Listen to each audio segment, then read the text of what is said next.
कशाला व्हावं म्हणजे सज्जनाची नाव संत इतकी उदार आहे. काय मिळवा कसं मिळवा दोन्ही सांगतात. जग आपल्या यशाचं रहस्य नाही सांगत, कसं मिळवलं नाही सांगत. आमच्या आळंदीला ते जोशी वडेवाले माहितीत ते तुम्हाला देशपांडे महाराज जोशी वडेवाले लय प्रसिद्ध वडा असतो. या महाराज एकदा या, तरी काही मला पैसे दिले ऐका. बरोबर 4 वाजता मी त्या वाटेला गेलो. वाटेला गेल्यानंतर जय हरी ओळखीचा बिचारा. बरं महाराज या ना या. महाराज गेल्यानंतर आता महाराज गेलो मी त्याच्याकडे बसलो. म्हणे महाराज आत्ताच वडे काढले, येता काय 1-2 वडे असं म्हणतात. बसलो महाराज. त्यानं ते 2-4 वडे आणले. 2 म्हणतात 4 वडे आणले. काय म्हणतात 2-4 वडे आणले. ते 4चा मुर्दा मी कधीच पाडला. खाऊ वडा खूपच चांगला झाला. त्याला लक्षात आलं मार झाला, वडा आवडला. त्याला झालं आणखी 2-4 वडे घेऊन गेले. ते याच्यापेक्षा तो कामगार जरा उदारमत्वादी होता, त्याला असं ट्रे भरूनच वडे आणले. मग काय ते पुढे ठेवले महाराज. मी काय सुस्ती करतो. वडाही चांगला लागला. ते पाहता 10-15 वडे खाल्ले. किती खाल्ले? 10-15 वडे. तुम्हाला असं वाटत तसं खाते खाल्ले. आवडलं होते. खाल्ल्यावर काय ते आवडल्यानंतर काय 10-15 वडे खाल्ले. दुसऱ्या दिवशी नेमकं त्याच वेळी त्याच वाटेला काम होतं. नेमका तिकडे निघून तेवढ्यात त्याची माझी दृष्टादृष्ट झाली. जय हरी महाराज जय हरी. मी सुद्धा जय हरीचीच वाट पाहत होतो. नेमका त्यानं जय हरी केला. मी गे म्हणजे या महाराज यांना आज आत्ताच वडे काढले. मग आदल्या दिवशी त्याला कॅपॅसिटी माहित होती आपल्याला किती खाऊ शकता. त्याला 20-25 वडे ठेवले. म्हणे महाराज घ्या नका कालच खाल्ले. नाही बरं महाराज घ्या म्हणल्यानंतर पुन्हा आता प्रेमाचाच होता म्हणून पुन्हा आता ते लागली चौक. पुन्हा 15-20 वडे खाल्ले. काय पाहता असं करत 10-12 दिवस फुकट खात गेलो. किती दिवस नेमकं त्याच वाटेला काम होतं. तोच वेळ होता. दृष्टादृष्ट व्हायची. पण मग काही दिवसाला माझी मलाच लाज वाटली. फुकट किती दिवस खायचं लाज वाटली. मग मी म्हणलं भाऊसाहेब तुमचा वडा फार चांगला होतो, याची रेसिपी सांगता का? मसाला कसा तयार करता सांगता का? त्यांनी दिलेलं उत्तर फार महत्वाचं. ते म्हणजे महाराज 15 दिवस झाले फुकट खाऊन जात आहे. आणखी महिनाभर या फुकट वडे खाऊन जा, पण रेसिपी विचारू नका. रेसिपी विचारू नका. याचा अर्थ मी बाहेर जाऊन वडे खातो असा त्याचा अर्थ नाही. मला ते सांगायचं आहे. मी बाहेर जाऊन आम्ही बाहेर काही खातच नाही. मग हे सांगितलं कशासाठी? त्याचं उत्तर एवढंच आहे. जग आपल्या यशाचं रहस्य जगाला सांगत. काय मिळवलं कसं मिळवलं हे नाही जग सांगत. पण संत इतके उदार आहे. काय व्हावं कसं व्हावं हे सगळं जगाच्या काय व्हावं म्हणजे बुद्धिवंत व्हावं. पण कशाला व्हावं? सज्जनाची नावे घेता. कोणाला म्हणतात सज्जन? कोणाला त्रास नाही लोक म्हणतात आमच्या गावातला सज्जन आहे त्याचं नाव घेतल्यावर नाही. सज्जन शब्दाचा खरा अर्थ आहे संत. कृपाळू सज्जन तुम्ही संत जन. मग संतांचं नामचिंतन केलं का तुम्ही पुण्यवंत होता. संतांचं नामचिंतन केलं का जीव पुण्यवंत होतो. म्हणून बाबा संतांचं चिंतन केलं पाहिजे. तुका म्हणे त्यांची नावे घेता व्हावी संतोषी. जयाचे नाव तीर्थ राहो दर्शने प्रशस्तीची दावो. जयाचे निसंगी ब्रह्म भावो. अशी ज्यांची विशेषता आहे केवळ त्यांचं नामचिंतन जरी केलं तर जीव पुण्यवंत होतो. मग देवा काहीची नावं घ्यावे आणि काहीची नावं घेऊ नये. काहीची घ्यावे नावं काहीची घेऊ नये. हो काहीचं नाव घेऊ नये. मोघाशा मोघ कर्मानुमोघ त्यागामीचे तसा राक्षसी मासुरूंचे व प्रकृती मोहिनी श्रेतः. त्याच्यावरची ते शेवटची ओवी आहे. वाया वाढविता वाणी शिनेल हन. बस लक्षात. काहीची नाव घेतली का तोंडाला वाणीला शीन येते आणि काहीची नाव घेतल्यानंतर संतोष प्राप्त होते. काहीची नाव घेऊ नये. खरं सांगू का सकाळी माकडाचं नाव घेऊ. ते नाव न घ्यावे घेतलं तर घेतलं तर तुकोबा म्हणतात घेऊ नाही घेतलं तर विष खाऊ नाही, खाल्लं तर पा खाऊ, त्याला उपाय काय? सकाळी माकडाचं नाव येऊ नाही, अभक्ताचं नाव कधीच येऊ नये. तैसे अभक्ताचे सर्व काळ, अभक्ताचं नाव कधीच येऊ नये. आणखीन काही नाव येऊ नये. सांगू का तुम्हाला? ज्याला आपलं भलं करून घ्यायचं, ज्याला आपलं कल्याण करून घ्यायचं, त्याने आणखीन काही नाव घेऊ नये. सांगू का? तुम्ही म्हणत असाल तर सांगतो, नाही पुढे चालतो. कोणाकोणाची घेऊन सांगू का?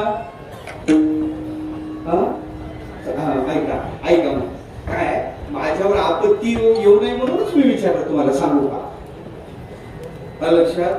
तुम्ही सांगा म्हणता म्हणून मी सांगणार नव्हतो तसं, पण तुम्ही सांगा म्हणता म्हणून सांगतो.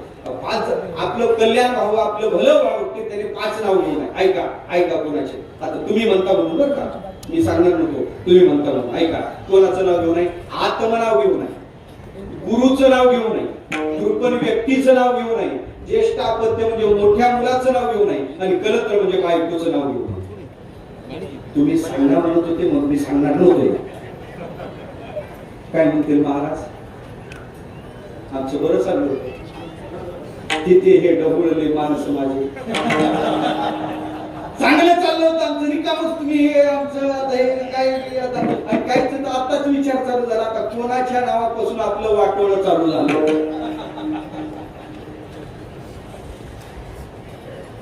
तुम्ही सांगा म्हणत होते म्हणून मी सांगणार नव्हतो.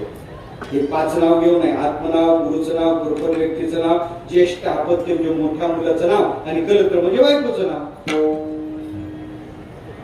वाटोळ आपलं हो वाटत तरी 5 नाव घेऊ नये. आता का घेऊ नये सांगू? तुम्ही म्हणत असाल सांगू ना. कायला विंचू चढवाय जमतो, कायला उतरवाय जमतो. मला गुरुजी चढवाय जमतो, उतरवाय जमतो. विंचू चढवाय जमतो, उतरवाय जमतो. ऐका, आत्मनाव घेऊ नये या शब्दाचा अर्थ आहे हुशारकी विरोध जाऊ नये. मी अमुक केलं, मी टमुक केलं, प्रौढी म्हणून आत्मनाव घेऊ नये, हे शास्त्राचा संकेत आहे. गुरुचं नाव घेऊ नये या शब्दाचा अर्थ आहे गुरुचं नाव एकेरी घेऊ नये.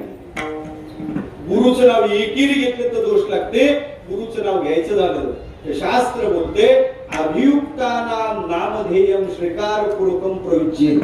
अभियुक्त पुरुषाचं नाव श्री शब्दाचा वापर करावा, आणि श्री शब्दाचा वापर करून घ्यावा. श्री महाराज असे म्हणतात, श्री महाराजांची आज्ञा अशी आहे, गुरुच्या नावाच्या ऐवजी श्री वापरावा, किंवा गुरुच्या नावाच्या आधी श्री शब्दाचा प्रयोग करून ते घ्यावं. गुरुच्या नावाचा जप करायला चालतो, पण व्यवहारात एकेरी घेतलं तर दोष लागतो. घेऊ ना म्हणजे एकेरी घेऊ नये, आदर म्हणून. तिसरं आहे कृपण व्यक्तीचं, कंजूस व्यक्तीचं नाव घेऊ नये. का घेऊ नये? सरळ ऐका, पाप लागू नये म्हणून घेऊ नये. आता ते पण काय तिकडे जात नाही, घड्याळ मर्यादित तिकडे काय जात नाही, म्हणून कंजूस व्यक्तीचं नाव घेऊ नये, पाप लागू नये. त्याच्यानंतर मुलाचं नाव, ज्येष्ठ अपत्य म्हणजे मोठा मुलगा, बापाने मुलाचं नाव, मोठ्या मुलाचं नाव घेऊ नये. आता मोठ्या मुलाचं नाव, तसे मुलाला नाव असावे 5 नाव असावे. मुलाचं नाव समाक्षरी असावं, मुलीचं नाव नेहमी विषमाक्षरी असावं.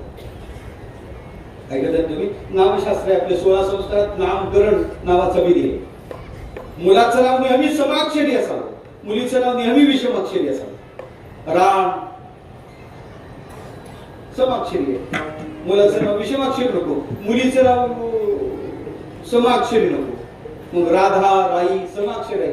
केशव, माधव कसे विषमाक्षर चालतात का? ऐका ऐका, सिद्ध नावं चालतात. हिरोची हिरोनीची मला जमत नाही, सिद्ध नावं चालतात. देवतेचे नावं ठेवायला काही हरकत नाही. मुलाचं आता ते कोणते वर्ण असावे, काय असावे, ते स्वतंत्र चिंतनाचा विषय, मी तिकडे काय जात नाही. माझा विषय एवढा चालला, मुलाला तसे 5 नाव असावे. 5. मुलाला नाव ठेवण्याचा अधिकार तसा बापाचाच आहे, पण यांनी कधी हिरवून घेतलं तरी लक्षात मुलाला नाव ठेवण्याचा अधिकार बापाचा आहे. ऐका ऐका, मुलाला 5 नाव असावे. पहिलं काय, तो मराठी महिन्यात जन्माला येतो ना.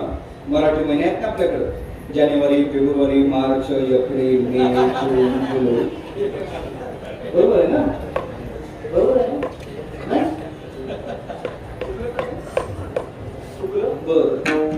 कोणते आहेत मराठी महिने?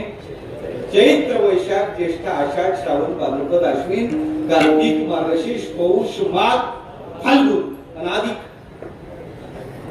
तेरावं, हा आहे ना तेरावं, दुष्काळात तेरावं, दुष्काळात नाही पण तेरावं लक्षात. हे मराठी महिने, ऐका ऐका, मराठी महिन्यात जन्म झाला का मराठी महिन्याला स्वामी आहे, त्या स्वामीचं नाव त्याला असावं. दुसरं दुसरं त्याच्या राशीचं नाव त्याला असावं, रास नाव म्हणत नाही का आपण, ते रास नाव. तिसरं बापाने त्याला एक नाव ठेवावं. चौथं त्याचं व्यवहारात एक रूढ नाव असावं. आणि पाचवं त्याला एक टोपण नाव असावं. पाळ्या पिंट्या बबड्या आपल्याकडे नाही का. आणि मला वाटते बापाने त्याच्या रूढ नावाचा उल्लेख करण्याच्या ऐवजी मुलाच्या टोपण नावाचा उल्लेख करत जावा. त्याच्या पाठीमागं शास्त्र आहे, त्याला कथा आहे. आता तिकडे मी काही जात नाही. मुलाचं रूढ नाव घेण्यापेक्षा बापाने टोपण नावाचा उल्लेख करत जावा. घेऊन म्हणजे रूढ नाव घेऊन टोपण नाव घ्यावं. ऐका, आणि झालं ना आता आपलं, झालं राहिलं काही राहिलं का? पाच झाले ना हा, काय राहिलं का? काय राहिलं?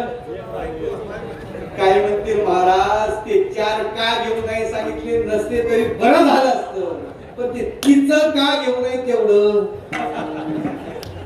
हा, मी विसरलो पण तुम्ही नाही विसरले.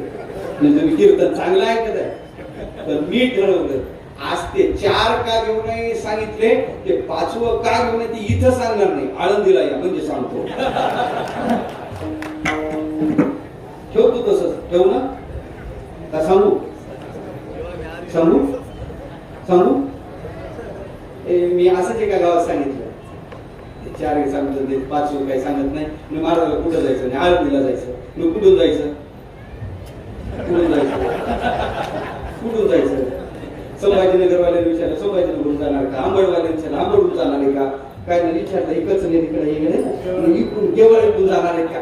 लोकांनी विचारलं म्हणजे त्याला वाटलं गाडीत आपल्या घेऊन जाऊन मध्ये विचारलं बाबा.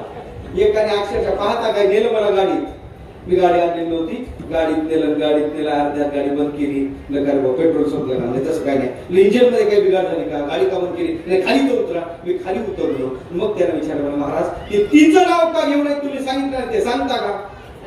ते मी काही तुला इथं सांगणार नाही, ते तुम्हाला मी पुढे सोडणार नाही. आज काय मला ती अडचण नाही, मी माझी गाडी आणलेली आहे आणि याचं काही झालंच नाही, त्याच्यामुळे ते काही मला विचारणार नाही.